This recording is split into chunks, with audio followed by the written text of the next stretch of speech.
Welcome to the House of Truth. Today we're continuing our series on the patriarchs. And we're talking about the sons of Isaac, similar to how we previously talked about the sons of Abraham.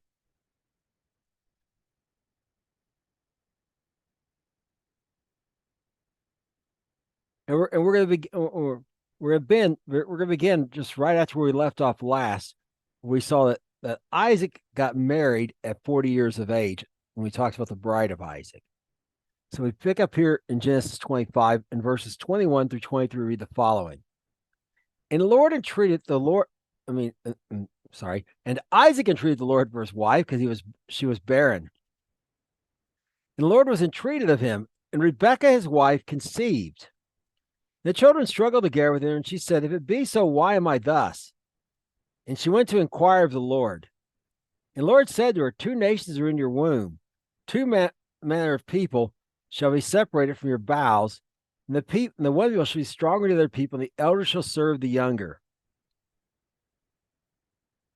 Okay, so Rebecca was barren here, and not unsimilar to how Sarah was barren. Now, of course, it's supernatural because the Lord did heal her, but it wasn't spectacular in that she was still in childbearing range, age, and all these kind of things.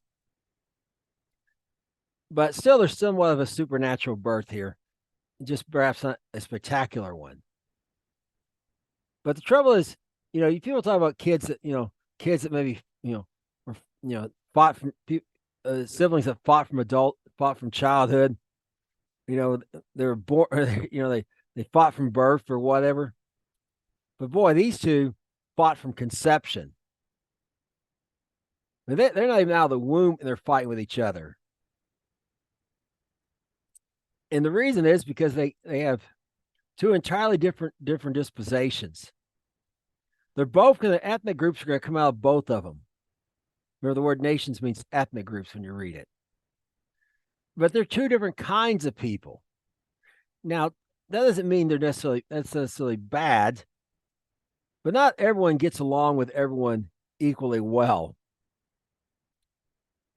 But they're just geared from conception. They are geared two different directions.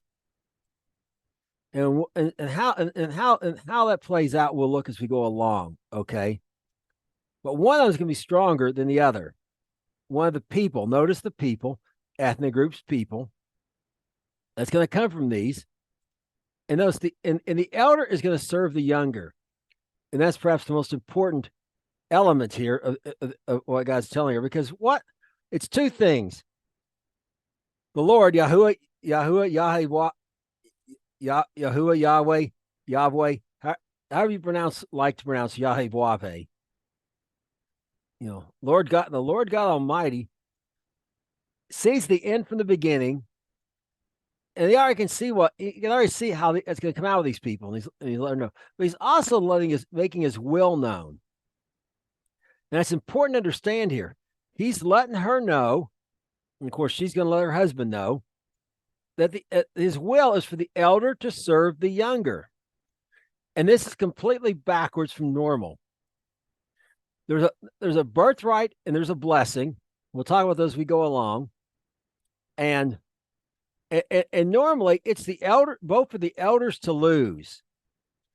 The normal convention is for the elder, when the father dies among his descendants, the elder one is in charge over the younger ones.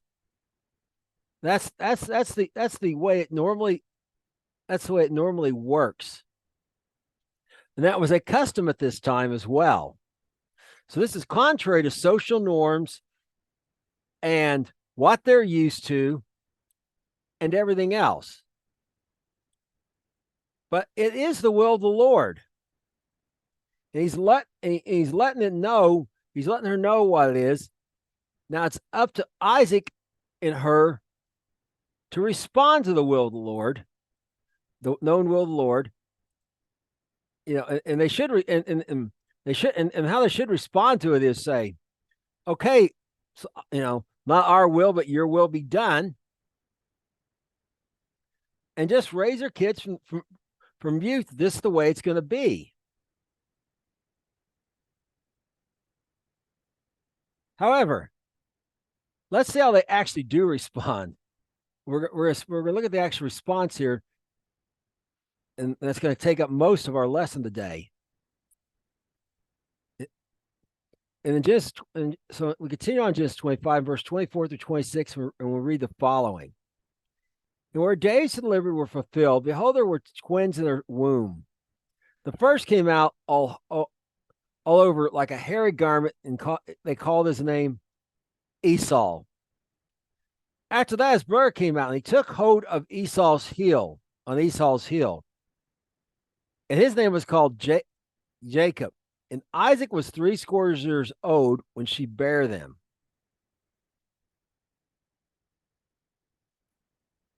Okay, so there's the twins. Just as the Lord said, there's twins. And what comes out first? No, he's red in like a hairy garment. And Esau literally means hairy like a goat.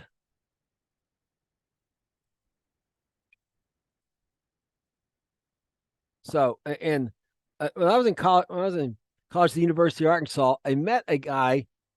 When I first met him, I thought he was Irish. He was stockier, kind of shorter and broader in the shoulders than Irish people I'd seen. And when I got close to him, I noticed his skin. His skin. It was hard to see his skin because he had so much hair. I mean, it was red. I'm somewhat hairy, but this guy put me to shame. I mean, like a goat, as it says here. And I asked him. But when I got close, I could see some of his skin. See his skin. It was darker. It was noticeably darker in shade than people typically from Ireland are. But it's America because that's some other ancestry in him or something back there. So I just asked him. And when he talked, it became obvious from his accent he was not from America. He told me he was from Jordan, southern Jordan. And he was an Edomi, descendant of Edom. Esau's name is also Edom. And usually when they're talking about the ethnic group, you talk about the Edomites, etc. But literally like Israeli, belonging to Israel, Edomi, belonging to Edom. And he really was just like that. And I don't know, this might be a paternal inheritance where it just goes down from father to son. Some things, are strictly from the DNA we're talking about. Some are from the mother, some are from the father, and a lot of times it's some combination. This may have been one of those that's strictly from the father, at least for men's. I don't know. But whatever the case, or it could be that, being from a small area, they just, they just kept, kind of marrying each other, and it became, sort of a characteristic.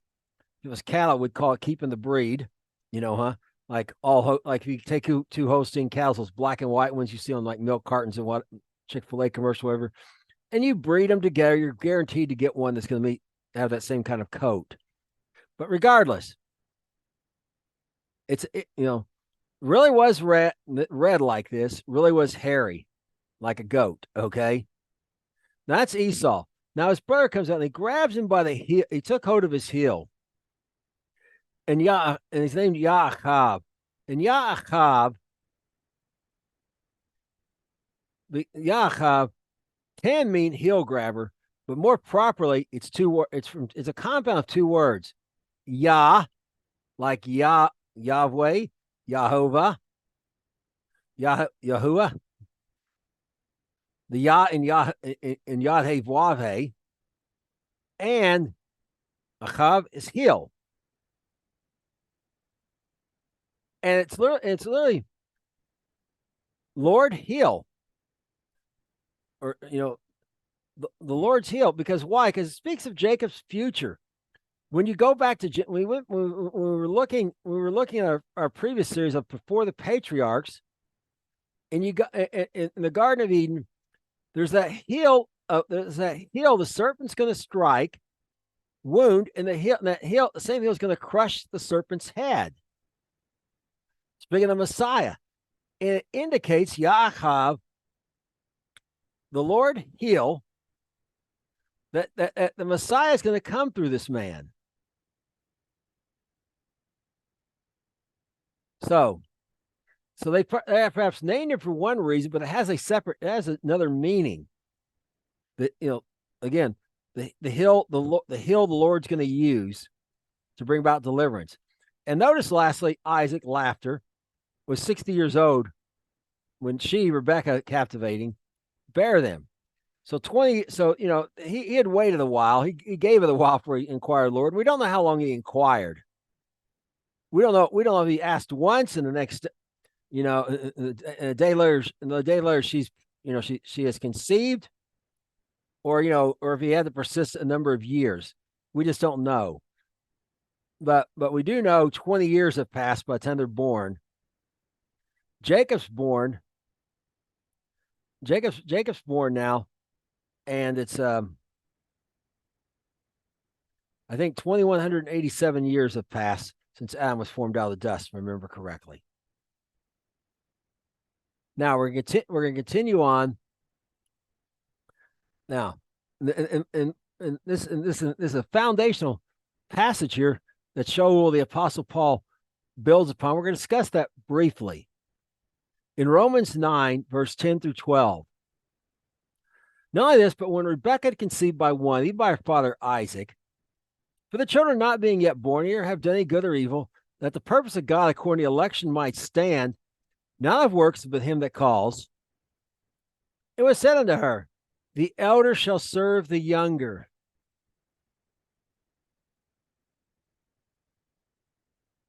Okay. So,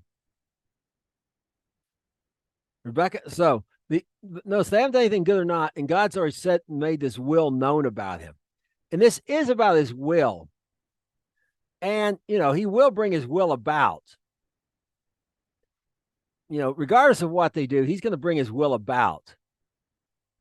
They could have done this. They again, their response could have been, okay, Lord, let your will be done, and just train their boys from a young age that, hey, when dad dies, Jacob's going to be in charge. He's going to, and implied he's going to get the blessing for sure. And perhaps implied he's going to get the birthright too. We're going to treat him like the elder. And God just prepared everyone, and everyone had that mindset. And they could have had confidence that God was going to bring it about.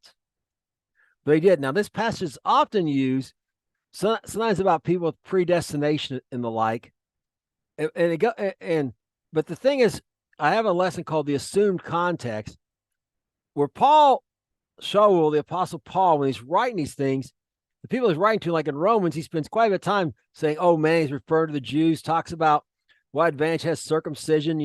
It's obviously the audience understands the Tanakh, or the Old Testament, if you prefer to call it that, and is familiar with it. It understands the context, because the next verse after this says, Jacob I've loved and Esau I've hated. Well, you go look that up. When did that occur? Well, after Jacob himself and Esau himself are actually dead, talking about their descendants. And it talks about how Esau didn't treat Jacob with brotherly love when he was in distress, and instead took advantage of him, and so on and so forth. And again, we looked at how that's a Hebrewism. Jesus says you're to love him. Yeshua says you're to love him and hate your parents. Well, it didn't mean for you to hate your parents. It means prefer him. Well, God has his preference because this is the one Messiah is going to come through. And again, you can get that lesson, the assumed context. I did a whole series on predestination, which, by the way, the entire concept comes from idolatry. The Greek fates, Greek mythology, the three fates of Greek mythology is where it came from. The so-called classical education that was popular at the time these people did was basically studying Greek myths. This is the Bible's full of stories as part of its religion. These Greek myths were the stories that formed sort of the scripture of Greek idol worship, and they incorporate these ideals from them and try to marry them to what the Bible says. And that's where this whole ideal came from. And again, I did a series on predestination, think I even have one called predestination. But I got one called the assumed context that goes about this one in particular. So this really has nothing to do with predestination in the sense that they mean. It is about making God's will known. And again, he sees the end from the beginning. You can see how it's going to turn out. And they could just cooperate with it. But we're going to look at their response and see what they do and see what they do. In Genesis 25, verse 27 through 31, we continue on in Genesis 25, I should say. In verse 27 to 31, read the following. And the boys grew, and Esau was a cunning hunter, a man of the field, and Jacob was a plain man, dwelling in the tents. And Isaac loved Esau because he didn't eat of his venison, but Rebekah loved Jacob. And Jacob sowed pottage. And Esau came in the field, and he was faint. And he said to Jacob, feed me, I pray you, that same pottage, red pottage. For I am faint, therefore his name is called Edom. And Jacob said to him, sell me this day your birthright. Okay, Esau was a cunning hunter. And I've heard people say, well, he wasn't very good in gaming that day. The Bible tells us right here he was cunning. But anyone who's gone hunting or fishing knows you don't always catch the same amount of fish every day if you're fishing like I did. It has nothing to do with your skill necessarily. And people go hunting. It's the same thing. Sometimes they say they had a good hunting day and they get a lot. And so they say, come on with nothing. It's just, part of it. You're going, you don't know what you're going to find. It's just part of the adventure. Well, in this case, he didn't find anything. So this is not about his lack of a hunting skill. And because now we can see right here, it gives us our first clue that things are not right. There's several problems. First of all, there are two kinds of men. He's a hunter, he's hairy, he's whatever. He's kind of a man's man. And Jacob is a plain man. He's an ordinary guy, and he's kind of a mama's boy, like his brother Isaac, like his father Isaac had been. He's hanging on a tent. He's dwelling in the tents. He's not going far away. He doesn't know how to handle himself in the field. Doesn't want to, for that matter. And so as a result of this, Isaac loves Esau. Why? Because he liked the venison that Esau was getting him. And again, Isaac's maybe Esau's kind of that manly man that Isaac never really has never shown himself to be. And perhaps he kind of, wished he was. So he's, very proud of Esau. Esau's his favorite. Remember, it says he loved Esau. It doesn't mean he hated. He didn't, it didn't like, I got Esau and the other guy keeps costing me money. No, it means he favored him. But Rebekah favored Jacob. And why? Because he's hanging out in the tents. He's probably helping her. He's spending time with her, etc. Now, so now he comes back and Esau's camping. Jacob's cooking, right? And he wants this. And now look at this. He feels faint. And what would be the brotherly thing to do? Give him some food. But Jacob takes advantage of him in this moment when he should have been showing him love and helping him to get his birthright. And what does he want? He's trying to get that birthright. Well, the Lord had already made it known it was his will for Jacob to have the birthright. So why does Jacob feel like he needs to do this in the first place? Because obviously Isaac hasn't done this.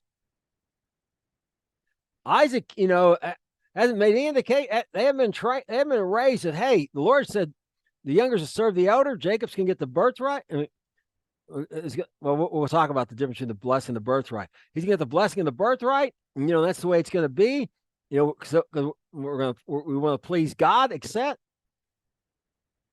So now Jacob is making his own scheme to get what God said was going to be his, but he doesn't have any faith that God's going to bring it about. So he's going to bring it. So now he's taking advantage of his brother in his moment of desperation, at least in Esau's mind. And Edom means red, by the way. He's red, hairy, and he's also got this red pottage. And he's associated with that pottage. Well, let's look at why he's associated just right here. In Genesis 25, verse 32 through 34, we read this. And Esau said, behold, I'm at the point to die. What profit shall this birthright do to me? And Jacob said, swear to me. He sold his birthright unto Jacob. And Jacob gave Esau bread and pottage of lentils. He didn't eat and he drank, and he rose up and went his way. Thus Esau despised his birthright. Okay, now, we'll see in the text later. They obviously got some servants and some things like that, but a lot of that wealth Abraham had was gone. And, Esau, from where they're sitting right there, the birthright, doesn't see. The thing is, he doesn't despise. He doesn't believe that the promised land that's promised to Abraham is going to come to them. They don't own anything except for one plot of land, burial plot. That's all they own in the whole land. And they're wandering around tents from here to there, and except with various amounts of livestock and servants. It's like I said, things have been waning, and at this point, Jake, remember Abraham, we talked about last week, lived to 175. So when they're born, he was 160, 15 years old. Abraham has left this earth when they're 15, and they're somewhere above 20 from the language again. From the language makes it plain that they're grown men, and 20 is the age of being grown. So they're 20 years old or older, maybe in the 30s even when this occurs. Okay, and he doesn't believe that the land that God's really going to give him the land is the descendants of Abraham. So that's part of it, because he doesn't believe that. He doesn't think there's any value to the birthright. Like, okay, we're never going to really get this land. So you want my share. You want an extra share of nothing. I'm hungry. Okay. I mean, that's part of the despising. But even though it does mean something material, he just doesn't value it. And again, it's because of a lack of faith more than anything else. Maybe things have been going downhill for quite a while. And you'll see later why I say that. Okay. The things have been going downhill, particularly since the death of Abraham. And he doesn't value it because it's tied to what? Messiah is tied to the things of God. And he doesn't value those things. Now, I'm going to clarify what the birthright is. What the birthright is right now, because it's not the same as the blessing. But we're going to find what the birthright is that'll help you see that it's something different. And it's defined for us here in Deuteronomy 21 in verses 15 through 17. If a man have two wives, and one beloved and another hated, and they have borne him children, both the beloved and the hated, if the firstborn be hers that was hated, then shall be he makes his sons to inherit that which he has. They shall not make the son of the firstborn make the son of the beloved firstborn before the son of the hated, which is indeed the firstborn. They shall acknowledge the son of the hated for the firstborn by giving him a double portion of all he has. For he is the beginning of his strength, and the right of the firstborn is his. Okay, it's a double portion of the inheritance. I kind of hinted at that, but now we're showing this for certain. Now, as it turns out later, Isaac can get richer, And Isaac, it's hard to say in our modern, perhaps left $3 billion. In which case, that birthright was worth $1 billion. One's going to get 2 billion, one's going to get 1 billion. The difference being the birthright. And so that's became the $1 billion bowl of beans. But again, he's looking at through natural seeing things are going downhill, and doesn't have any real belief. Without a doubt, Isaac had told him about this promise from Abraham, what God promised Abraham, and so on and so forth. But he lives for the moment. He's ruled by what he sees and what he feels. And what he felt was hungry. And, he doesn't believe this stuff's coming on him anyway. So he despises it. He doesn't see it as being of any value at all. Okay, now we're gonna go to our next chapter, and we're gonna really focus on Isaac. This is perhaps the only chapter in the Bible that really focuses just primarily on focuses almost exclusively on Isaac. So this is because in many ways Isaac's just kind of a transition between Abraham and Jacob, as we shall see. But let's read about Isaac and his character and see and keep these things in mind I've talked about. Now in we begin in Genesis 26, verses 1 through 5. There was a famine in the land beside the first famine was in the days of Abraham. And Isaac went out to Abimelech, king of the Philistines, into Gerar. And the Lord appeared to him and said, "Go not down to Egypt, dwell in the land which I shall tell you of. Behold, in this land, sojourn in this land, I'll be with you, and I will bless you.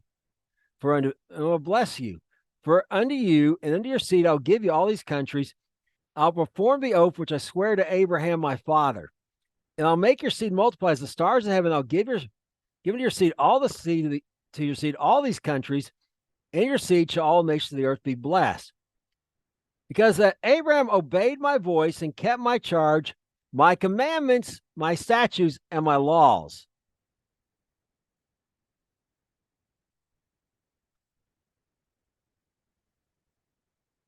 So what do we see here?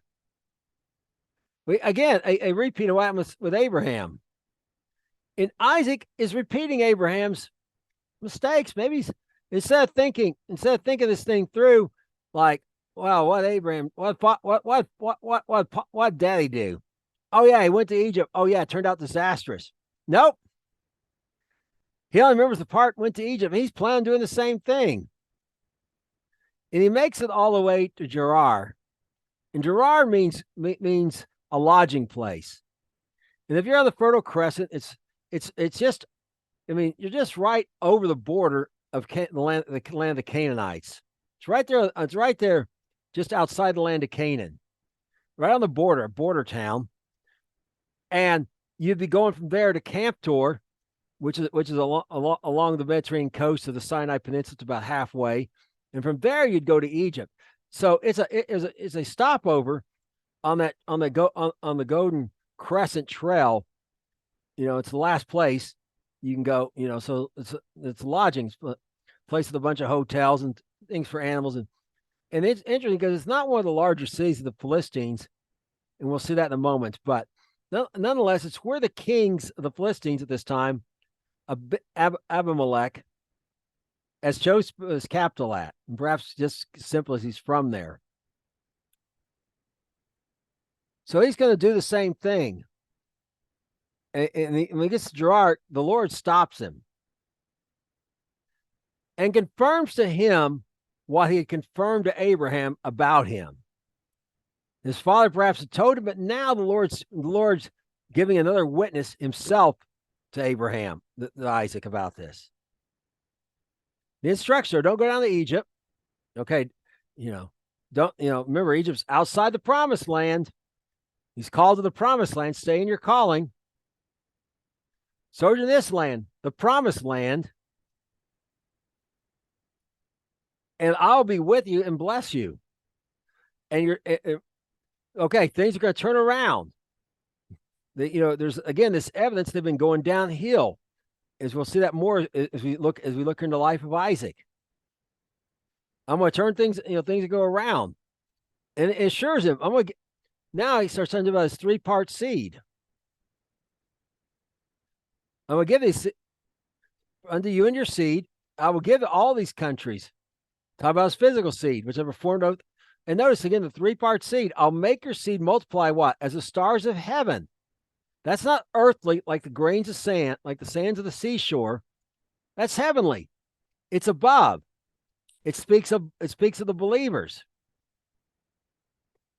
Just as we are the children of Abraham, we're also the children of Isaac, because we got in this family through if someone's a Gentile, they got in this family through faith in Messiah. The seed's going to all these countries. Mean the area of that promised land is going to go to. It's about the natural descendants of Isaac,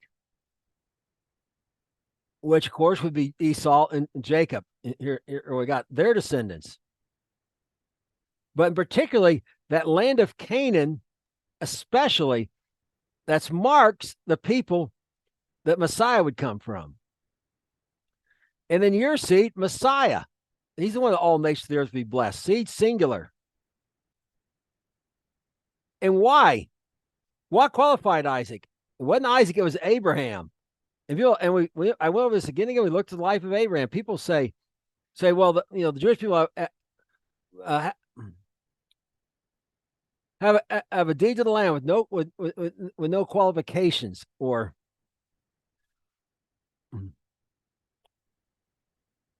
or like that. That it was a promise, and there was nothing they had to do, and it's totally not true. Okay, Abraham did have to do something. We looked at that. The Lord told him this: if you'll obey my voice, so on and so forth.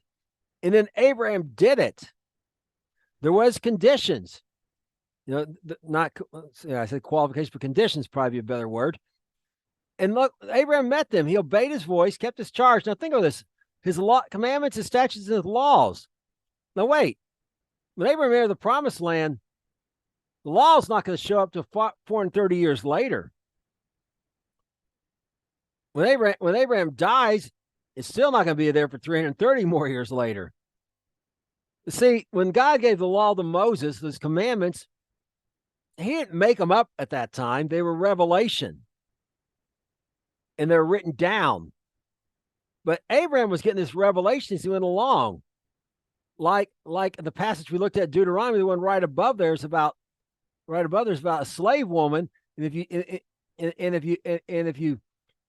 want to have sex with a slave woman, you had to marry her.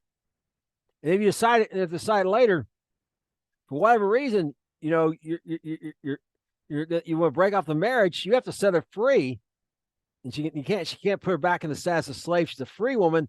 You got to send her out. That's what Abraham did with Hagar. So God had revealed this to him when the time came. The law is as much a revelation as anything else in the Bible. How would Abraham get this? By the Spirit of God revealing it. The law is spiritual, as Shaul the Apostle Paul said.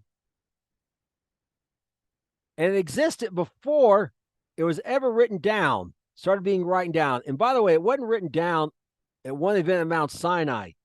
And if we go through this sometime, I'll show you. It actually, different parts were given over a 40-year span of time. Starting with when they were still in Egypt, ending with when Moses gave his last speech, Deuteronomy, the words, Davarim, the words. Okay, where he gives the last of the commandments of the law. It wasn't all given at one time, but Abraham, as God gave him, Abraham kept them. So it wasn't unconditional, but was for Isaac. All right, even here, Isaac has something he has to do. He has to stay in the land. Don't go to Egypt. So even there's a condition. Let's take a look, and let's look at Isaac's response to this. In Genesis 26, 6 through 11. And Isaac dwelt in Gerar, And the men of the place asked him of his wife, and he said, "She is my sister." For he feared to say, "She is my wife," lest he said, "The men of this place should kill me for Rebekah, because she was fair to look upon." And it came to pass that we've been there a long while, that Abimelech, the king of the Philistines, looked out at a window, and saw, and behold, Isaac was sport with Rebekah his wife. And Abimelech called Isaac and said, "Behold, of a surety she is your wife. How said you, she is my sister?" And Isaac said unto him, "Because I said, lest I die for her." And Abimelech said to him, "What have you done to us? The people might have lightly lain with your wife, and you should have brought guiltiness upon us." And Abimelech charged all his people, saying, "He that touched this man's wife shall surely be put to death." Okay, and now notice Isaac's in the lodging place, as I mentioned before with Abraham. He's just barely outside the promised land, outside the land of Canaan. But it makes a difference. He hasn't gone to Egypt and got way out of his calling like Abraham did the first time, but like Abraham the second time, he's gotten just barely outside of the place of his calling. And like Abraham, he has trouble. And notice he's repeating the same actions as Abraham. He's making an assumption about the people.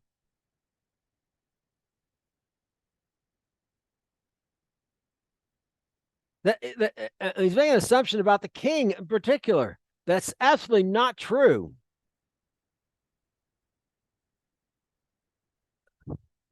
And he's making and he just assumes this. And notice his lack of faith here. The men kill me. God had just told him.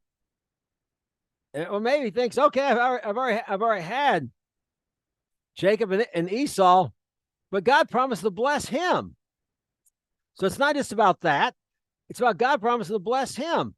What's blessed about having his wife taken from him and him killed? Where's the blessing in that? We know that, again, we can see that things have kind of gone downhill from the language we're looking at. And there's no blessing in that.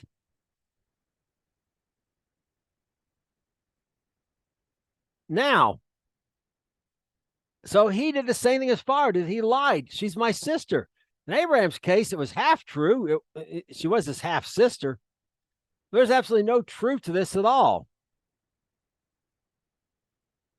And notice here now, we got something here this is the first time we find people about laying with a woman, with his wife. Casual sex, the first mention of it. Sex outside of marriage, the first mention of it. Up to now, there was no such concept in the Bible. Now, Sodom, perhaps they did because they were, doing all this wicked stuff. But we're talking about people having sex with women they weren't married to. This is the first mention of it. So, the kings acknowledged that people do that, and they may have done it with his wife since he said it was his sister. They thought she was available. But he recognized they still would have been guilty. Now, this Abimelech,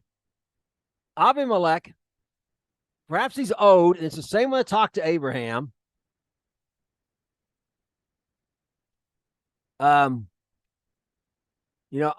Isaac's here is of an undetermined age, but he's somewhere around 130. He's somewhere around. He's somewhere around 90 years old at this time. Somewhere in that era, around there, perhaps. Okay. And his wife may be younger, but she's obviously still beautiful here. His wife's perhaps 20 years younger than him. We don't know, but that's not probably perhaps unreasonable considering things. And so he's so they could have done this. This was not uncommon practice to them. Just like here in America, people, they'll have this whole idea of sex outside of marriage. And hey, you know, and they used to at least be a line. Oh, if they knew a woman was married, they wouldn't pursue her or whatever. And that's kind of the state they're in there at that point. They haven't got to the point where today where people don't care, you know.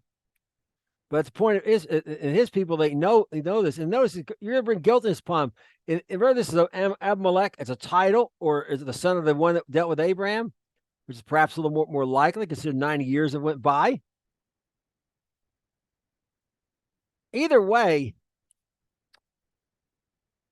either way, he perhaps remembers about this being cursed, that cursed barrenness came upon them before when his father taken him.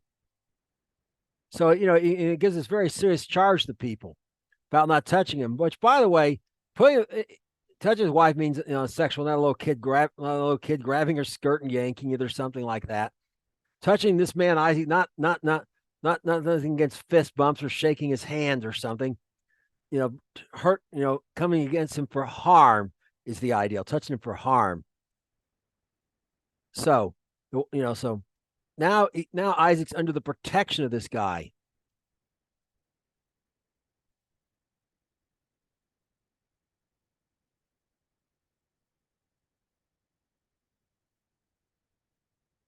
Now we continue on in Genesis 26, verse 12 through 17, read the following.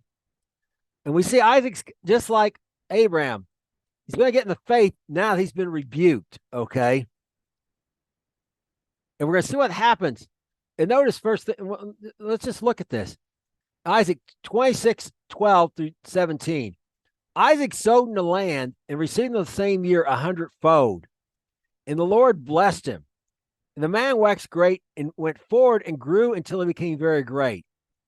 He had possessed the flocks, possessed the herds, and great stores of servants. And the Philistines envied him.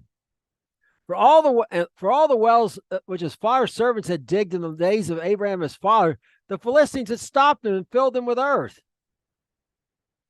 And Abimelech said to Isaac, "Go from us, for you are much mightier than we." And Isaac departed from there and pitched his tent in the valley of Gerar and dwelt there. Okay, notice first of all, he's in the land. Remember, Gerar's border town. He was in town. Now he's in the land. Now he's back on the edge. He's back in the place of his calling. And now the blessings come. Remember, a famine's going on. And it doesn't make any sense for him to be sowing the land. So, everyone else having crop failure or most likely caused just a lack of rain in general. What happens when there's a famine? Food prices go up. And a place like this place, lodging place, we got all these travelers coming through all the time. There's that extra demand for food. But he's got 100-fold, which means a maximum, he's got the maximum normal size crop here. He's got a great crop. Food prices are high. Now the fortunes start reversing. Notice he was never called great until this point. Now he's waxing great. And Abraham before had been said to wax great. And remember, he gave everything to Isaac. And now he's grown, and he's going to continue to get richer and richer until he becomes very great. And notice this flock, the flocks of the herds, and the great store of servants. And that's the real wealth, is the people. Because remember, the covenant with Abraham, every male in the house must be circumcised, which means you're brought into covenant with God. This is God's purpose in blessing him, in making him great. But he has to be, but he must be inside of his calling. And he is. He is, but sort of just barely, but that's good. But still inside. And, he's right there, just on the outskirts of town, on the promised land side. And he's able, and he's, of course, in a good place to sell people provisions and whatever. Now let's look at the Philistines. Look at how stupid this was. They envied him And we see something here about the Philistines. And remember, the Philistines are the people of Gaza the day came from. He gets rich. He gets rich when they're not doing well. Of course, he's living by God's commandments, whatever Abraham had passed down to him. And they are envious of him. Instead of going, hey, what's he doing right? Maybe he can teach us, we can get the same results. They're like that. And not only worse than that, when Abraham left him, he left him something very valuable. Wells, particularly in a desert, water is very valuable in a desert climate, or an area that's semi-desert even. And this is just like the people in Gaza. When the Jews pulled out, they left them all these means, these greenhouses and the like. They'd have them come in there as employees, and they trained them how to do it. They had everything they needed set up for them to continue to carry out that, to just transfer that business. The Jews, the Israelis have been conducting with Europe, primarily fruits and vegetables. The Gazans could have been doing the same thing and prospered. But what did they do instead? They destroyed those greenhouses, and their ancestors destroyed that. They didn't like them. The mark that Abraham had. Those wells are associated with Abraham, and just like those greenhouses were associated with the Israelis. I mean, years later, be like, oh well, the Israelis gave them to us, and they destroyed them. And it was just absolutely stupid of the Philistines, and it's absolutely stupid of their ancestors. Now we see some of what Isaac's done is coming back on him. They're making assumptions about him. You're greater and mightier than we. And if we look sometime in the future about the life of Moses, we'll see that this is the exact same accusation that the Egyptians made. Because the implication here is about being mightier. You're going to try to take us over. Now, Abimelech is the one who's making foundless accusations based on what he can see. But Isaac's not that kind of man. He's not going to take him over. But nonetheless, that's what the implication is. What they're afraid of. Now look what Isaac does. He just leaves. He goes in the valley of Gerar. He's not on the outskirts anymore. He's further away and dwells there. So, they just want him away from the area of Gerar at this time. So, but he was a man of peace, we can see. He doesn't fight with him. And we're going to continue on, and we'll talk about that after we read our next passage here. We continue on Genesis 26, verses 18 through 22. And Isaac digged again the wells, which they digged in the days of Abraham his father, and the Philistines stopped them after the death of Abraham. He called their names after the names which his father had called them. And the servants digged in the valley, and there was found a well of springing water. And the herdsmen of Gerar did strive with Isaac's herdsmen, saying, the water is ours. And he called the name of the well Essac. Actually. Essac. And they strove because they strove with him. They digged another well and strove also, and they called the name of it Sitnah. He moved from thence and digged another well. And for that they strove not, and they called it Rehoboth. For he says, now the Lord has made room for us. We shall be fruitful in the land. Okay. So what Isaac do? He restores the wells that his father had done. Notice when they did after the death of Abraham. Okay. So as I mentioned, Isaac was 75 when his father died. Was 75 when his father died. So some 65 years earlier or so. 55 years earlier, they had stopped these wells, okay? And somewhere in that period, they stopped them from when Isaac came back. Perhaps not long after they heard of Abraham's death. They were concerned about Abraham, but they weren't, so apparently, they didn't think much about Isaac, because Isaac's not He's peaceful. So now and it says a well, spring water means it was like an artesian well where they're digging and water just comes gushing out of the ground, perhaps shoots up 3 or 4 feet, maybe higher, or maybe just a little, or maybe just a foot. And then, but you don't have to have a bucket and go down to get the water. The water's coming right out of the ground. And that's very desirable, particularly when you have cattle, because then you don't have to sit there and try to, get some make some mechanism to get the water out for the cattle. And they want it, and he just lets them have it. They want the next well. They names it Esau. Esau. And Esau means contention. They had contention with him over it. Okay, he lets them have it. He goes to the next one. Sitna means strife. He lets them have it.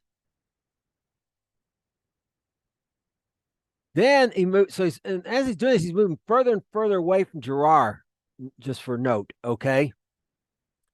Now he's in Rehoboth, which means room.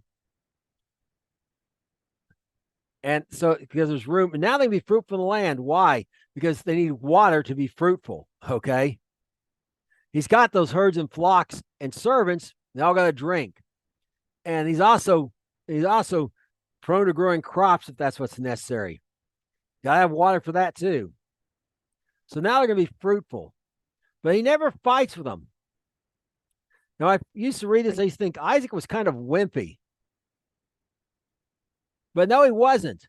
He's acting in faith. God had promised to bless him. His blessing was not in any of these wells of water. His blessing was in the Lord. Yahweh, Yahweh, Yahweh, however you like to pronounce that. That's where his blessing was. And it was on him. And he knew where, like Abraham, when he divided the land with Lot, he knew no matter where he went, the blessing was going to go on him, was going to follow him. Now Isaac is acting in faith, not in fear.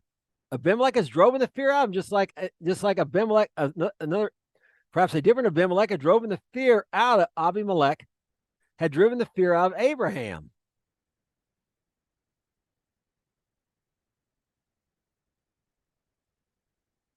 So we continue on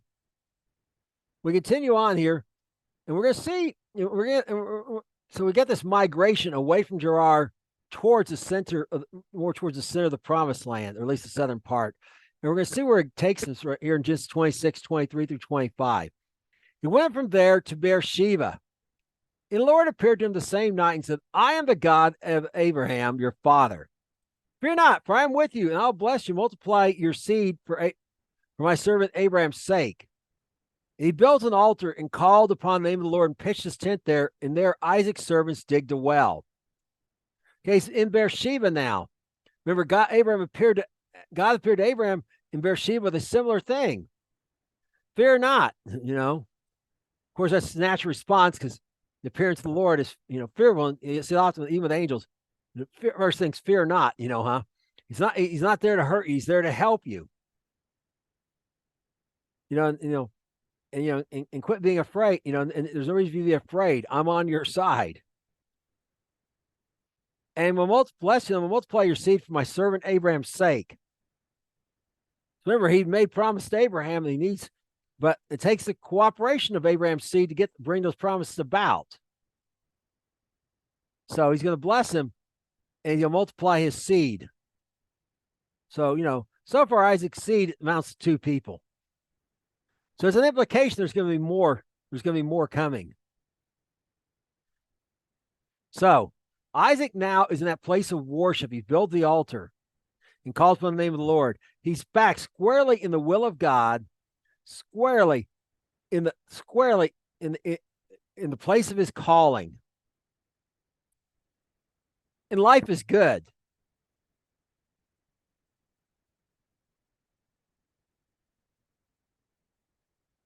However, he's missed by some people, as we shall see. In Genesis 26 to 31, we read the following. Then Abimelech sent went to him from Gerar and Ahazath, one of his friends, and Phachol, the chief captain of his army. And Isaac said to them, wherefore you come to me, seeing you hate me and have sent me away from you? And we said, and they said, we certainly saw the Lord is with you. And we said, let there now be an oath betwixt you, us and you, and make us a covenant with you, that you shall do us no hurt. For as we have not touched you, and we have not done to you nothing but good, and have sent you away in peace, you are now the blessed of the Lord. And he made them a feast, and they did drink. And he rose up betimes in the morning and sware to them, I sent them away, and they departed from him in peace.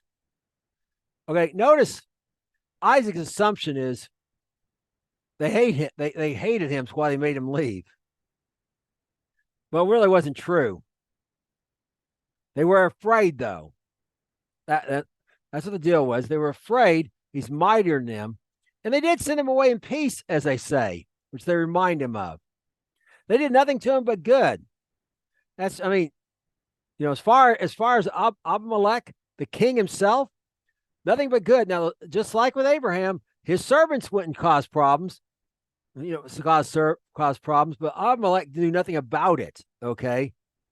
A ruler cannot, people are not robots. A ruler can control every action of every person.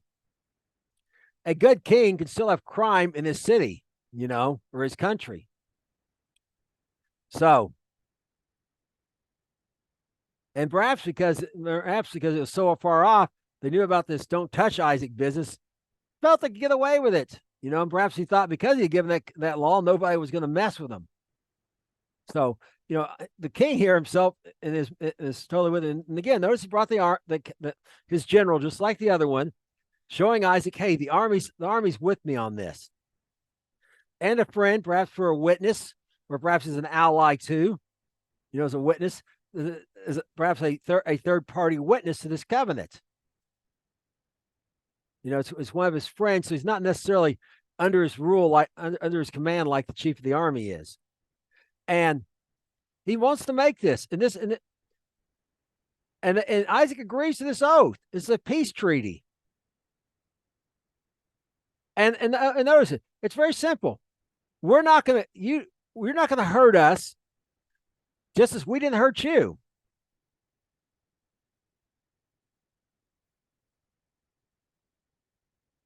And this is one reason why when the Israelites go into the promised land later under Moses, the seven Canaanite nations, ethnic groups of the Canaanites, are mentioned to be destroyed and wiped out, but nothing's mentioned about the Philistines. Isaac made this oath with him, and God's honoring it.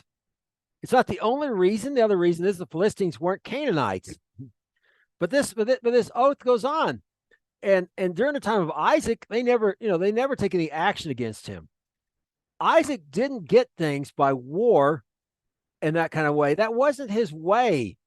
It was by peace. And notice when he left, the blessing left with him. And they've noticed this. And that's when they come seeking him. They're seeking him for the blessing. And he sends them away in peace now. And everything's good between Isaac and them.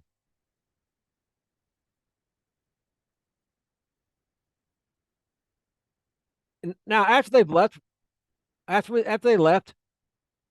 finding out in Beersheba. Remember, Abraham had dug this well to start with, and remember, the Abimelech area had went up to included Beersheba. Eventually, we saw previously we looked at Abraham. So it also had been filled up. But now let's read what happens after this blessing, after this thing here. And it came to pass the same day, Isaac's servants came and told him concerning the well which they had digged, and said, "We have found water." He called it Sheba. The name of the city is Beersheba unto this day. And Esau was 40 years old when he took to wife Judith, the daughter of Beer the Hittite, Beeri the Hittite, and Bashemath, the daughter of Elon the Hittite. And there was much grief, which were of grief of mind to Isaac and to Rebekah. Okay, as soon as those guys leave, that same day they found water. But, they've made this agreement, and the king's given word, and now it's water. His criminal subjects, Abimelech himself appears to be, an upright guy, really, in all regards, as we've looked. But his subjects, not so much. They don't know about this water. And Beersheba is not really near them anyways. It's kind of a travel. Sheba, covenant, or 7, referencing that covenant Abraham made at the same place with another Abimelech before. And also, that's been repeated here again. So Beersheba today. Now we're going to get. Now Esau, when all this is ended, Esau is 40 years old. Isaac's now 100. Now here's a problem. Esau is ruled by the flesh, okay? And he marries Hittite women. Those are Canaanites. And it's a grief of mind to Isaac and Rebekah. And why is it a grief of mind to them? Well, remember, Abraham has specifically had his servant go all the way to Mesopotamia, like a 4-month journey one way, 8-9 months. The whole process took 8 months or so. It took 8 months or so to fetch a wife for Isaac, because he didn't want to marry one of the women, one of these women in that area. Why? Because they worshipped idols. It wasn't some sort of racism thing. It was about not the mothers not imparting this idol worship to the children. But Esau's just went and did this.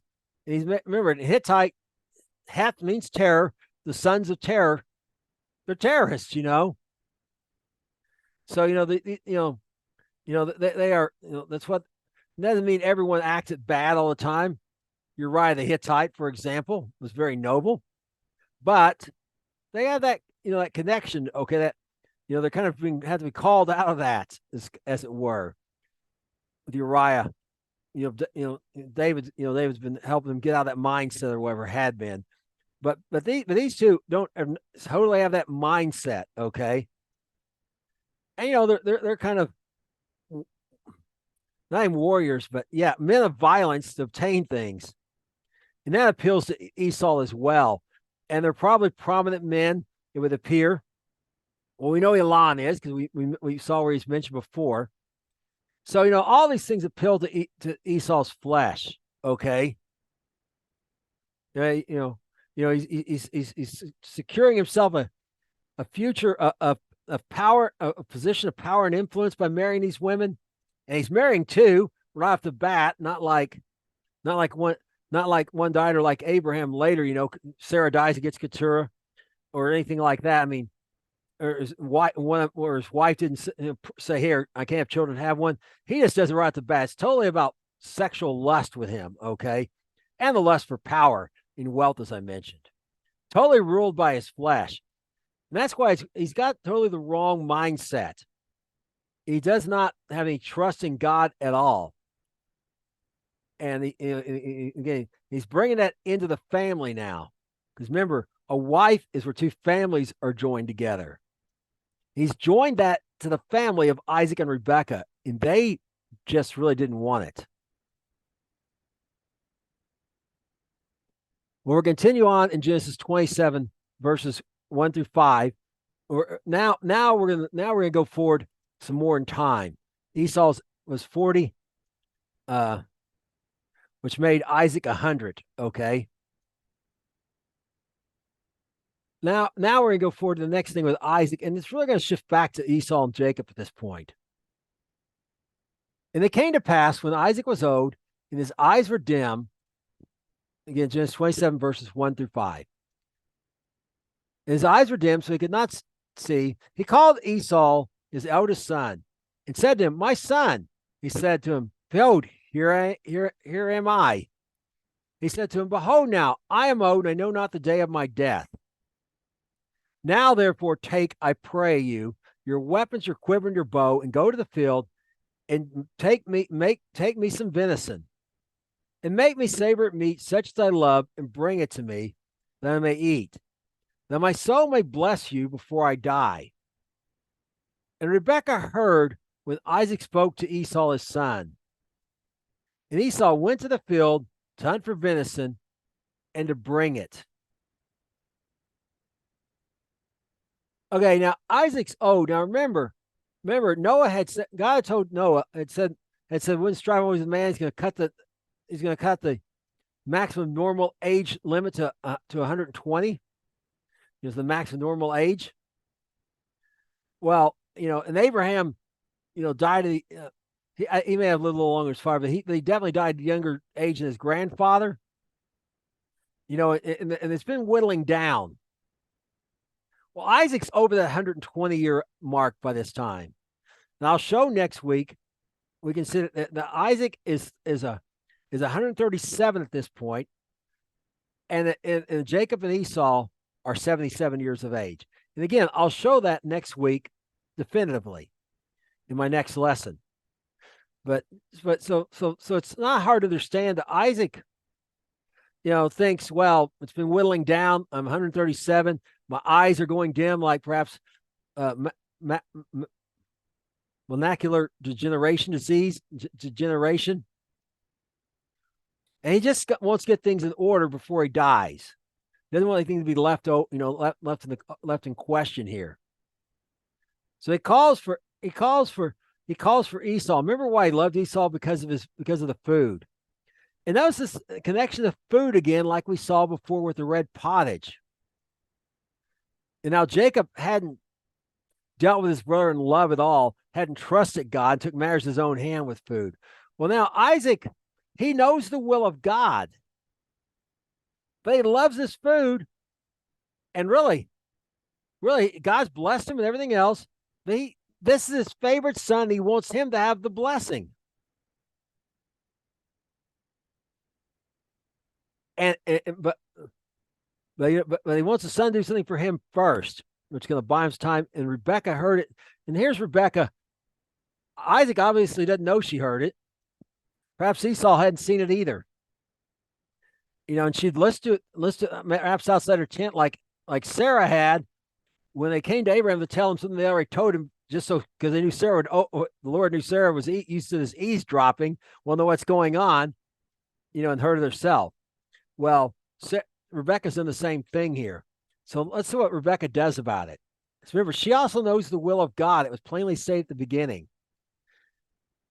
And Rebekah spake unto Jacob her son, saying, Behold, I heard your father speak to Esau your brother, saying, Bring me venison and make me savory meat that I may eat and bless you before the Lord before my death. Now therefore, my son, obey my voice according to that which I've commanded you. Go to the flock and fetch me from there 2 good goats of the kids. I'll make a savory meat for your father, which he loves. You shall bring your father, you may eat, and he bless you before his death. We'll go back for a moment here. One last thing here. Notice previously, Isaac and Esau both knew the will of God, and they were both. Isaac comes to this plot to get around it. Not what I want, not your will, Lord, but mine. Isaac had faith, but he wasn't totally submissive to God. Obviously, he hadn't surrendered completely. He wanted his will to be done. And Esau also knew the will of God, had been told it without a doubt, and also didn't want God's will to be done but his own. And he had no faith as well, as we saw earlier. So that's worth noting. Now, here in Rebekah's case, we read about her response and what she's going to do with this. And Rebekah spoke unto Jacob her son, saying, Behold, I've heard your father speaking to Esau your brother, saying, Bring me venison and bring me savory meat, which I may eat and bless you before the Lord, and bless you before the Lord before my death. Now, therefore, my son, obey my voice according to that which I command you. Go to the flock and fetch me from there 2 good goats of the kids of the goats. I'll make them a savory meat for your father, which he loves, such as he loves. You shall bring it to your father, and he may eat, and he'll bless you before his death.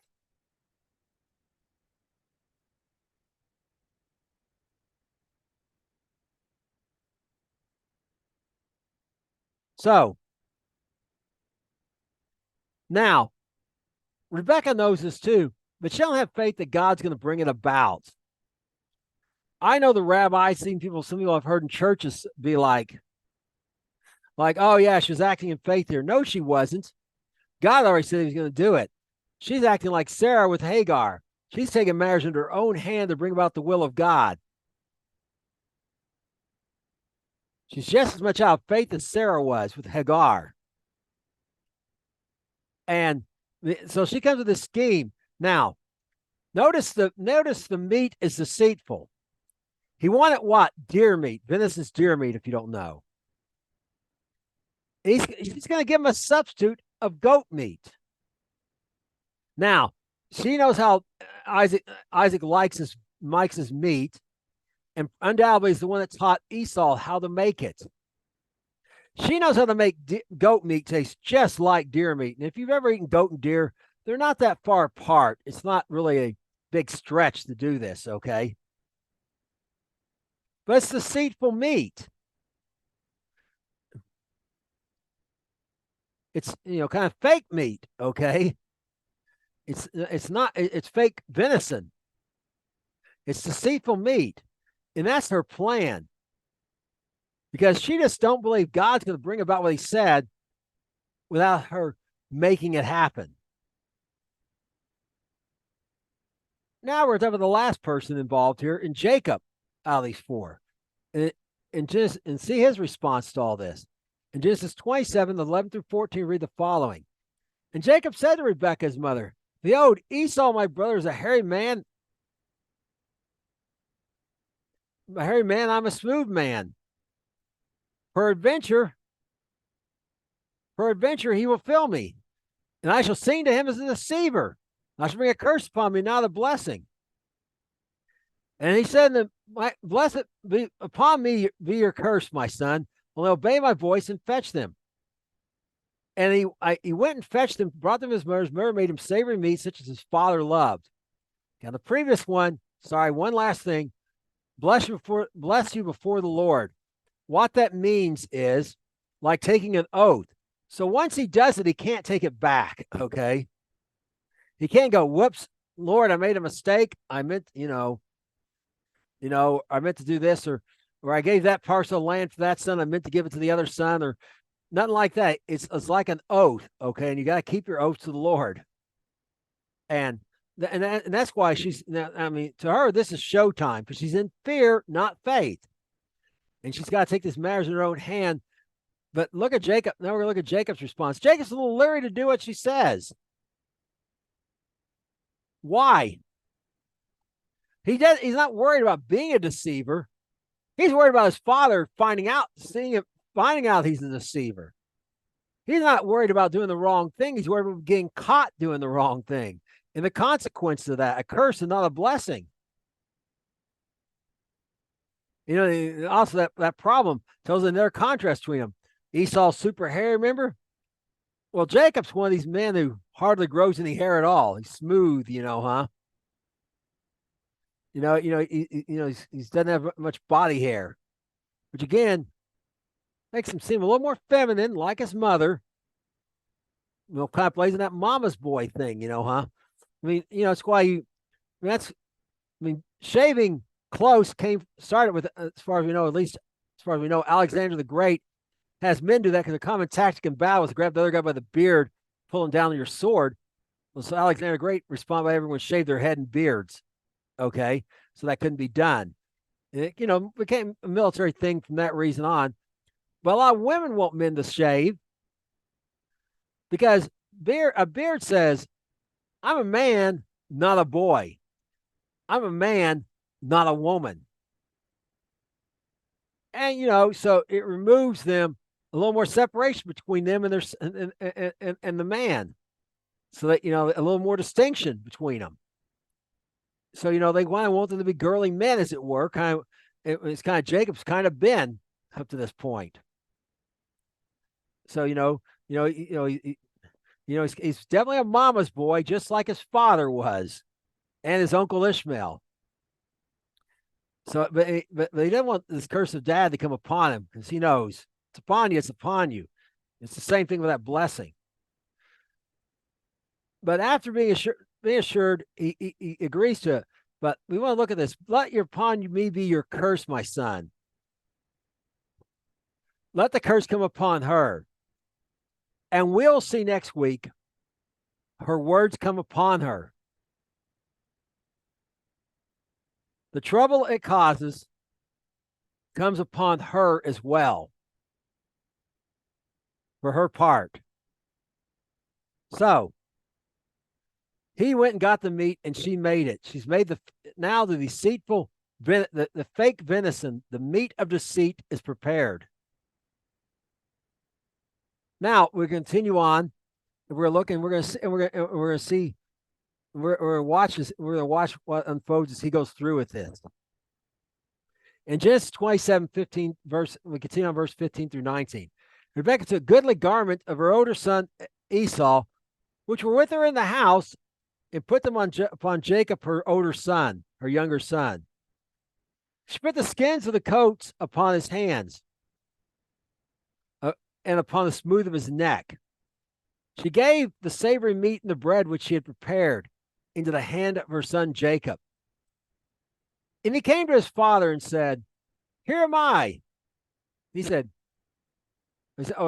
my father. And he said, "Here am I. Who are you, my son?" And Jacob said to his father, "I am Esau, your firstborn.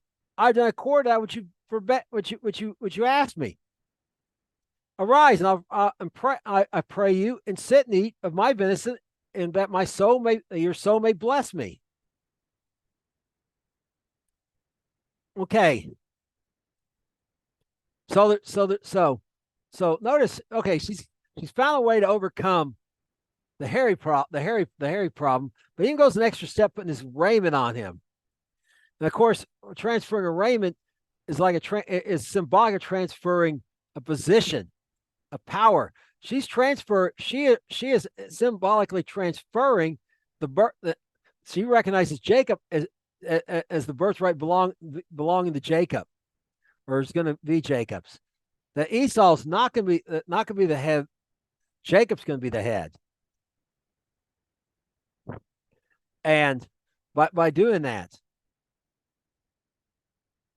and notice Isaac can't see, but something doesn't seem right to him. And he asks him, "Is this my son?" Well, they're both his son. Remember, he favors Esau. It's like, I got my son Esau, great and mighty hunter, yada yada yada, and the other one, Jacob. It's kind of like that, okay? So Jacob perhaps tries to disguise his voice and pass himself off as Esau.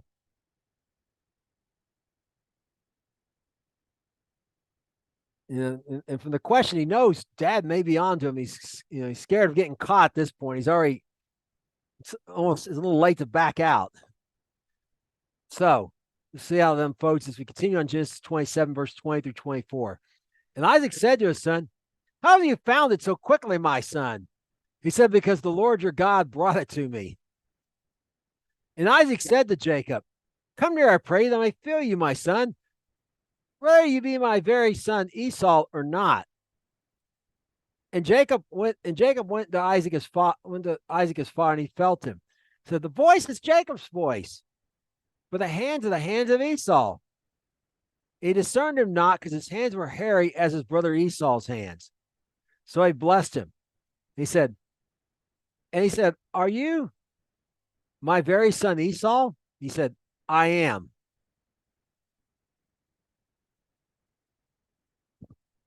Okay, notice. I believe that's the second time. The second time he confirms himself as Esau.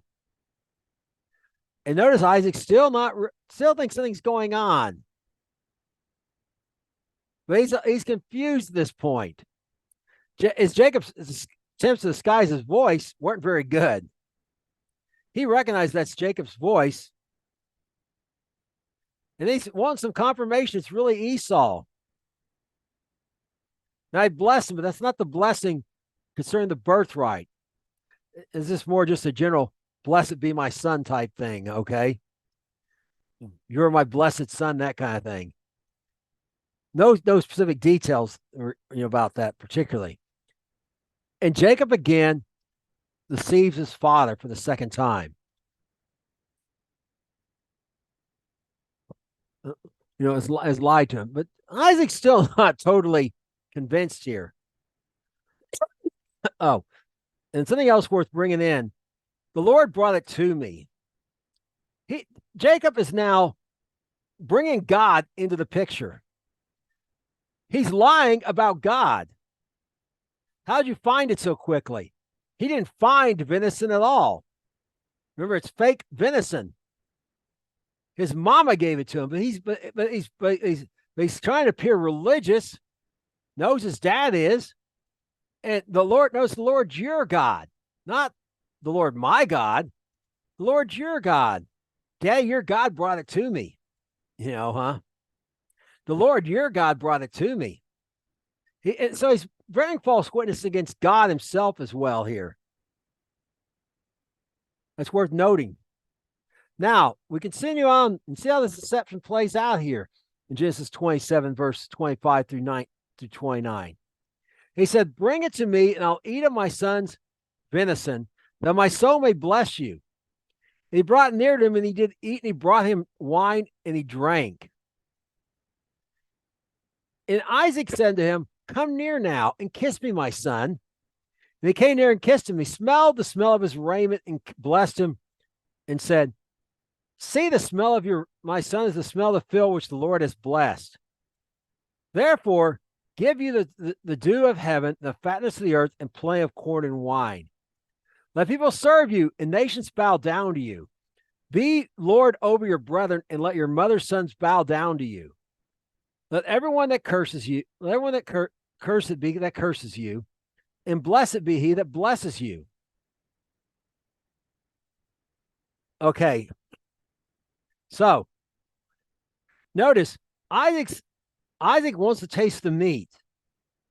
Perhaps he knows Jacob doesn't know how to make the meat, like the way he likes it. He hadn't even thought had his wife's involved in this deception. And then finally, the final test, he wants to smell him. He doesn't just come out and say, let me smell you. He says, come there and let me kiss my son, kiss him on the cheek. And while he's doing it, he's going to smell his clothes. And despite the voice not being Esau's, Isaac falls for it. And the reason he falls for it is just like we saw with Rebecca. Rebecca didn't inquire of the Lord. It doesn't say Rebecca inquired of the Lord. And the Lord said, oh, here's what you need to do, or whatever, to bring about my will. Just like Sarah with Hagar, totally her ideal. Well, now Isaac here hasn't ever inquired of the Lord to say, is this my son? Is this Esau? And why would he not do that? Because he already knows the will of God. The elder will serve the younger. As we see here, that's what this is about. Who's going to serve who after he's gone? He knows the will of God is for Jacob to do this. And that's the thing. And Isaac doesn't mean Isaac doesn't have any faith. We'll see that he does. But when you're not submitted to God, or you're not in faith, if you're not in faith like Rebecca, you're not trusting God, or you can believe God and still not be totally submitted, and you're not, and you're doing something contrary to what God's will is.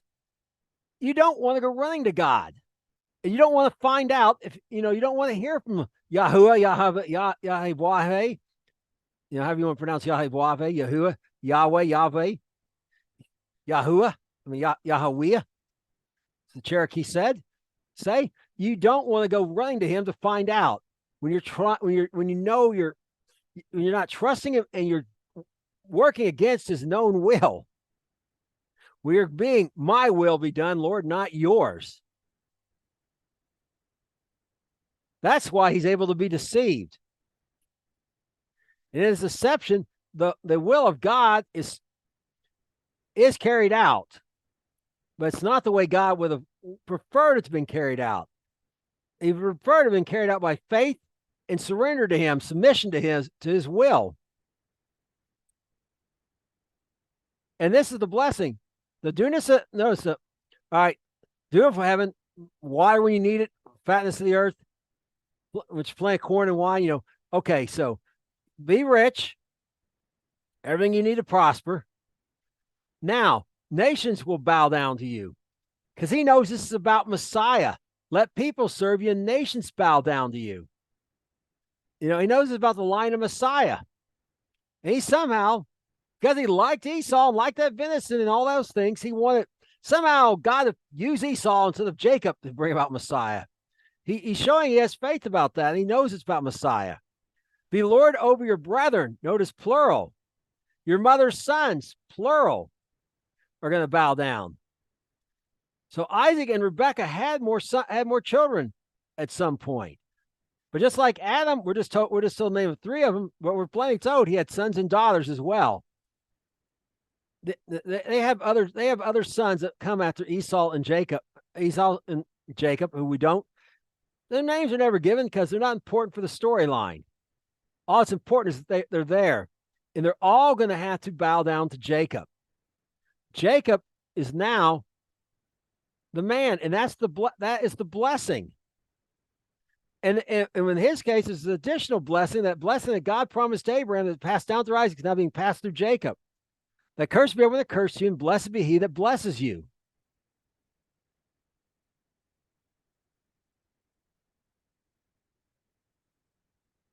But the story doesn't end there. Because this is going to get found out obviously at some point. I mean, he just gave this to Jacob. I mean, it's going to come out. It's going to come out. It comes out very quickly, actually. It's going to get out here. The whole deception and all this is going to be found out. Don't make no mistake. Your sins will find you out, and Jacob's about to find him out right away. And it came to pass as Isaac made an end of blessing Jacob. Jacob had yet scarce gone out from the presence of Isaac his father, that Esau his brother came in from his hunting. He had made savory meat and brought it to his father and said to his father, let my father rise and eat of his son's venison, your soul may bless me. And Isaac said to his father, said to him, who are you? He said, I am your son, your firstborn Esau. Isaac trembled exceedingly and said, who? Where is he has taken the venison and brought it to me? I've eaten all before you came, and I've blessed him. Yea, and he shall be blessed. And Esau heard the words of his father, and cried with great and exceeding bitter cry. It said to his father, bless me also, my father. And he said, my brother gave us suddenly and taken away your blessing.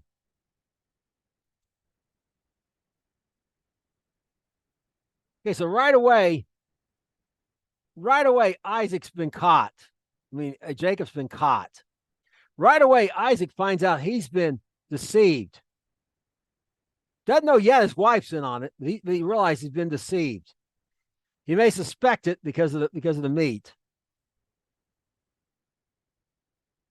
Right away, and Jacob, and he knows he cannot reverse what he's done. He's going to be blessed. Even though he did it by deceit, even though he claimed he was someone he wasn't, even though he did it with he dressed deceitfully, everything about was deceitful, more like Hashatan, Satan, the deceiver. He's called the deceiver in Scripture. Jacob is acted like the deceiver, but nonetheless, he can't reverse the blessing. And Jacob came in subtly. And of course, what that subtlety speak of? That serpent in the garden, the most subtle of all the animals, which again is about Satan. Jacob is acting like Satan here. He's not living in faith. He's not just because he submitted to the will of God. He's just envious of his brother. I going to give those things to his brother, and he's just envious, and he just wants them for himself. Really, at this point, it's all about Jacob. He really has no concern for God. Remember, he told Isaac, "You're God."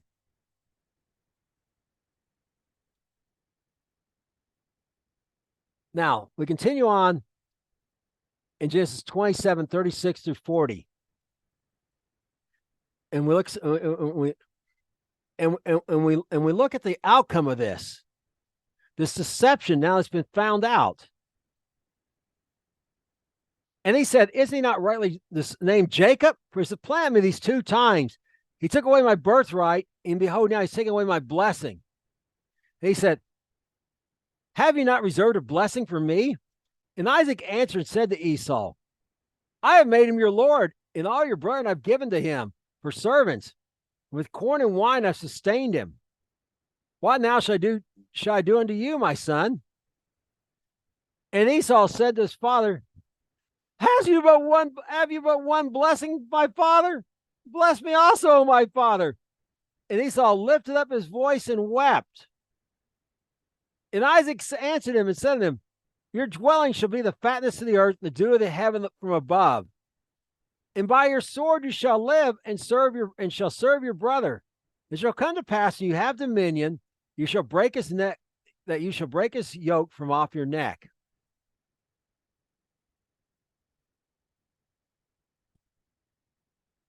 Okay, let's start at the beginning here with Esau. He says, named him Jacob. Remember, Yaakov. It's kind of have 2 meanings. One, the hill of God, crushing the serpent, the bites of the Messiah.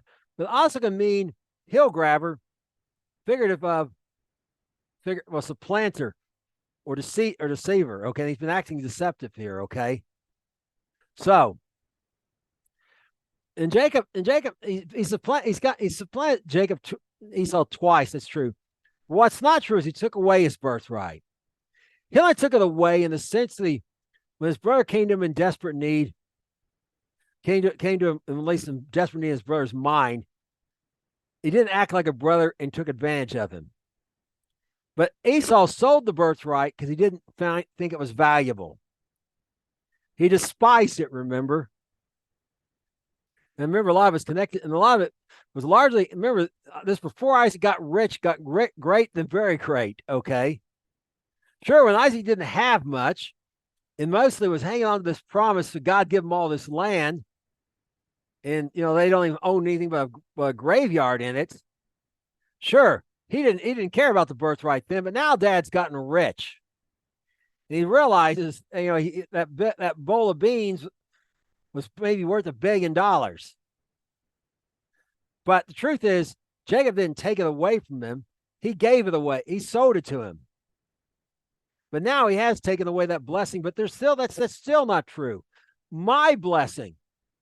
Who did God say the blessing was for? Jacob. The elder will serve the younger. The fact is, Isaac had never told Esau the truth. Esau thinks it's his blessing, and it's not hard to understand why. That was the normal custom if Isaac never said nothing, but really was never his blessing to begin with.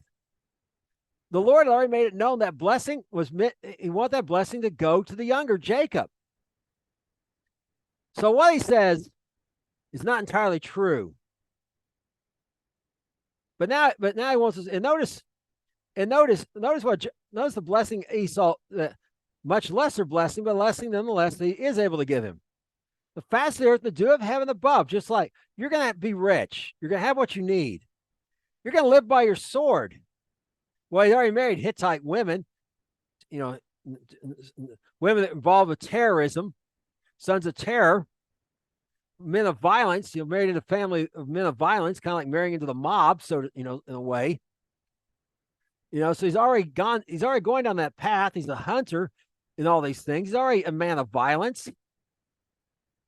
And that's how he's going to live. And he's going to serve his brother. And that certainly comes to pass. David, in the days of David, he puts them under tribute, etc. But when they have dominion, when they have the upper hand, they're going to break free from their yoke. They're going to break his yoke off their neck, which happens. When Israel gets weaker because of sin, they break off. So Esau still has is still blessed, but he's not as blessed as he's not got the main blessing in the birthright, because those things are really about the line of Messiah. And his brother, God has announced at the beginning, it's his intention that the line's going to come through him, even though so far his behavior hasn't really indicated that too much. Now, we're wrapping with a few main highlights we need to remember from today's lesson here. 1 Chronicles 1, chapter 1, 1 Chronicles 1, verse 34 says this: And Abraham begot Isaac, and Isaac the sons of Isaac, Esau and Israel. Notice Esau's listed first still. And normally, which is kind of normal, the oldest and the youngest, but we've seen it in a lot of cases, the more important one, Israel, would be listed first. But kept in this order, because the older, keep in mind, is the older is Esau, is going to serve the younger Israel, which is another name for Jacob. And we'll get into that in a future lesson. The name change and why the name change. But they're still both the sons of Isaac. And just like I discussed before about Ishmael, they still got some of that blessing. Bless those that bless you, curse who curse, can apply to all of his descendants. They're the descendants of Abraham, descendants of Isaac. You better not mistreat the people of southern Jordan, the Edomi. If you're ever doing business with them, you better give them fair deals, and look to make win-win deals with them, and don't try to cheat them, because it will come back on you if you do.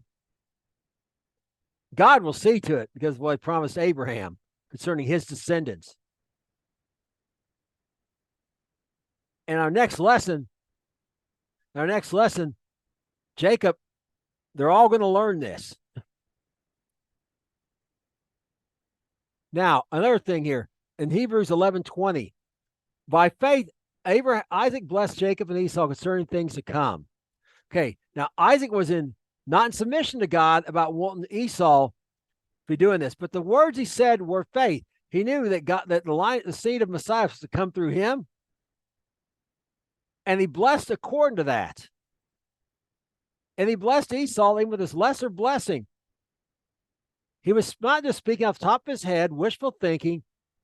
It was by the Spirit of God. And he did it by faith that God would bring this about. Just he had faith that God would bring about on Jacob the things he pronounced over him. He had faith that God would bring the blessings he gave to whoever that they gave. And Isaac was acting in faith, but that's a fine point here, a takeaway. That someone can be acting in faith and not be in submission to God. If you're acting, you're acting in faith, but you're trying to get not all the way. You're trying to manipulate to get it your way. Oh God, bless me, and I want you to do it right here, this way, right here. And and God's told you he wants you to move to another town to do it or whatever. And you can start trying to do all these things to bring the blessing of God upon you. It's all going to bring you trouble. When you get in submission, you're going to get to his will. You're getting his will. The blessing will come, as Isaac had happened earlier to Isaac. Now, this family is going to have trouble, because Isaac spoke out of faith, and those things will come to pass. But the element of submission was not there. And we end with this warning to us concerning Esau. In Hebrews chapter 12, verses 14 through 17. Follow peace with all men in holiness, without which no man shall see the Lord. Look diligently, lest any man fail the grace of God, lest any root of bitterness spring up trouble you, and thereby many be defiled. Lest there any be a fornicator or profane person as Esau, who for one morsel of meat sold his birthright. For you know how that afterwards, when he would have inherited the blessing, he was rejected. For he found no place of repentance, though he sought it carefully with tears. Again, remember, meat in the King James means food, okay? So, first of all, notice the character, the character, except for this bias towards the son, again caused by food. Food was involved in all this, just like in the Garden of Eden. That fruit of the tree of good and evil. Isaac's fruit wasn't the tree of good and evil, knowledge of good and evil. It was venison. Esau's was pottage. Okay, red lentil soup. Okay.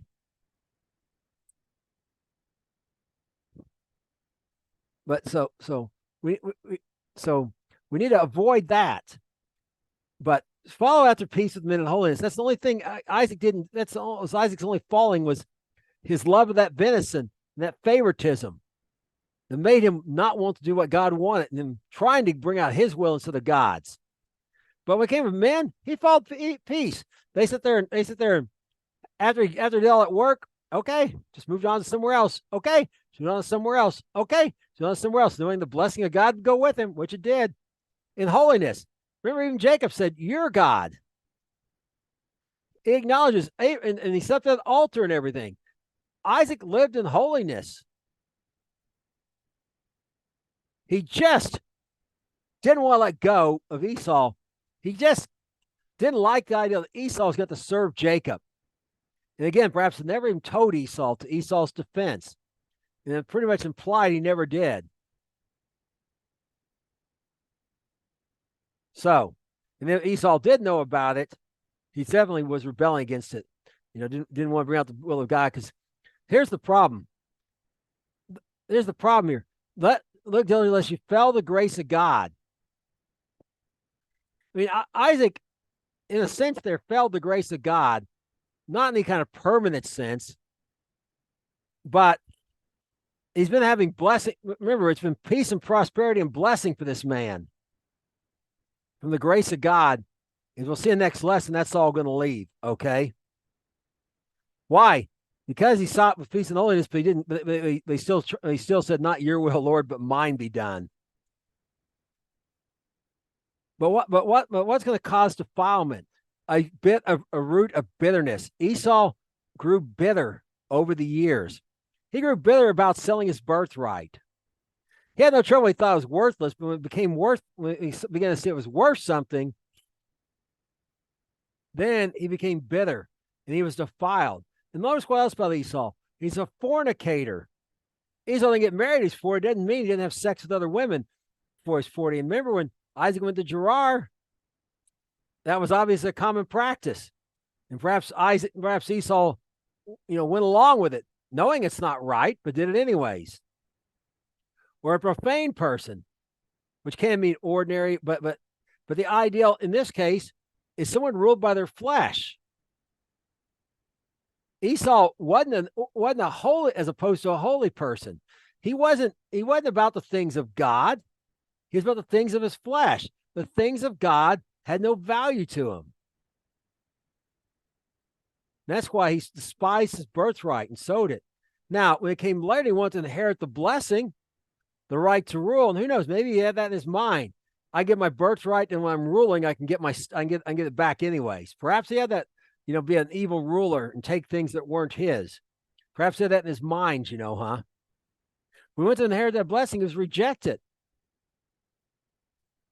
because the will of God had already been made known. And he could not get it back even though he saw it. There's a warning there to us. To us, if we fell the grace of God, if we let bitterness and we live a life according to the flesh, and when it comes time to inherit the blessing of entering the kingdom of God, we're not going to inherit it. The Bible says, do not be deceived in 1 Corinthians 6, 9, 10. Those who do not let no man deceive you. Those who do these things, and including them, was fornication. And these other things we're going to see that come forth in Esau's life will not inherit the kingdom of God. And we're going to be rejected. And even though we might cry out to God at the great white throne judgment, there's no place for repentance there. And into the lake of fire, you're going to go. In this life, you need to follow him and be in holiness. There are no second chances. And that's all I have for this week. Until next week, shalom.